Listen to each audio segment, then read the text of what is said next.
Chapter 21. Adelmo didn't know what to do when he saw them coming from both directions. His heart began to speed up. Meanwhile, Lana was closing down the shop for the day. Her heart started racing, feeling as if something was wrong. This feeling came over her knowing Adelmo was in trouble. She began getting anxious. "What is going on, Adelmo? Please be okay," she worried to herself. She held off on reacting to her feelings by jumping and leaving to go find him.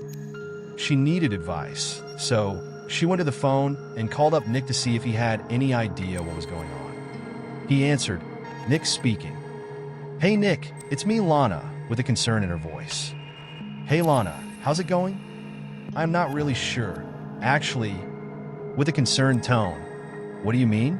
What's going on?" "Well, these weird feelings are happening to me. And you do know about Adelmo's visions, right?" "Well, I think I'm experiencing them too." Nick felt confused. "Are you sure?"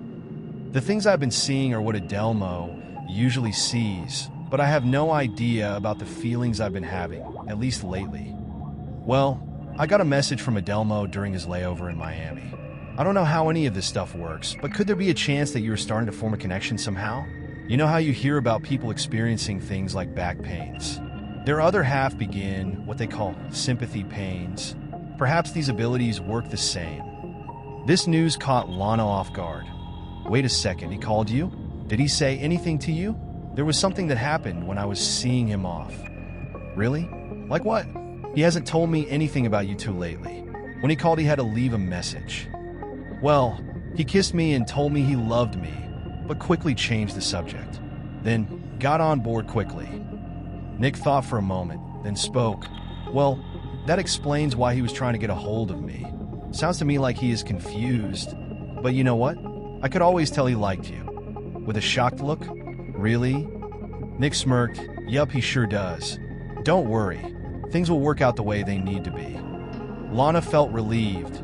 "Thank you. And what you said about being emotionally involved and people sharing pains and whatnot. That must be it. There can't be any other explanation." "You're welcome. If you ever need to talk, let me know. I will be around." "Thank you, Nick." They both say bye. Lana gets back to closing down the shop, taking everything Nick had to say into consideration. Meanwhile, Adelmo was trying to figure out what to do with those zombies running in his direction. He glimpsed out the window and realized the day was turning into night. Unexpectedly, while the zombies were running toward him, they dropped to the ground as if something struck them dead.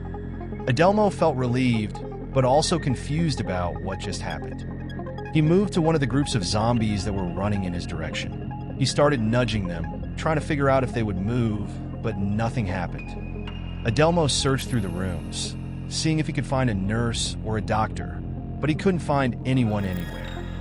He found towels, bandages, and antiseptic to be able to treat the wounds himself. He went out to the car and saw that the mother and daughter were still there. Adelmo realized the car was surrounded by zombies. They were all lying on the ground, just like what he saw in the building. He was shocked to have seen this, but glad he knew they weren't able to get in. He puts the sword away and got into the car. "Is everyone okay?" The mother responded, "Yeah, we're fine, but they just started attacking the car." "How did they know we were here? Could they smell us?" "I have no idea, but I guess anything is possible." "Well, I couldn't find a nurse or a doctor, but I was able to find stuff to treat the wounds." One by one, Adelmo cleaned up each wound and put bandages on them. The daughter spoke up, "Thank you for helping us," in a bashful tone. "You are very welcome, sweetheart." Adelmo asked, "Where could I take you for the night?" "You can take us to Ludwig van Beethoven Hotel." "All right, to Ludwig van Beethoven Hotel it is." Adelmo drove to their hotel so they could rest for the night. He pulled in. "You should be okay. I'm not sure what is going on, but what I noticed is when the night rose, these zombies went lifeless." "Okay, thank you for everything." He dropped them off, and he went on his way to figure out what was going on. He saw everyone was clearing out all the zombies that dropped to the ground. No one knew what to do with them. There were just too many. As the day drifted further into the night, Adelmo was getting tired. He found a hotel so he could retire for the night. He drove past a few hotels, finally finding one that said there were vacancies. He parked his car and went inside to book a room. After making the arrangements to pay for his room, he made his way there and took a quick shower, rinsed off all the blood, and crashed onto the bed. He turned on the television to watch the news, forgetting he was in Germany and wouldn't understand what was being said. First thing he noticed was the time, 3 a.m. Geez, it's late, he thought to himself. Even though he couldn't understand the words being said, he was able to figure out where this all happened. They showed all the cities where it happened. It turned out to be a diameter from Potsdam to Wernuchen. When Adelmo saw this, he knew he had his work cut out for him. At least he thought he did, till he saw them drop to the ground. Adelmo started relaxing. He had a hard time staying awake. While Lana settled in a bed worrying about Adelmo, she drifted into a deep sleep at the same time as him. They started dreaming the same dream as every night. Lana stood up and looked around. Where did they all go? I have no idea.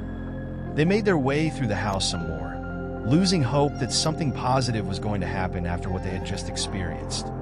They stuck together and went upstairs looking around some more. They saw what looked like the girl from the theater that floated down from the sky. Who are you? What is going on? The girl didn't budge and continued looking out the window into the distance, and there was no response. Suddenly, they both woke up confused, as usual, about the dreams. They both thought, well, that was weird. Who is this girl? What is this all supposed to mean?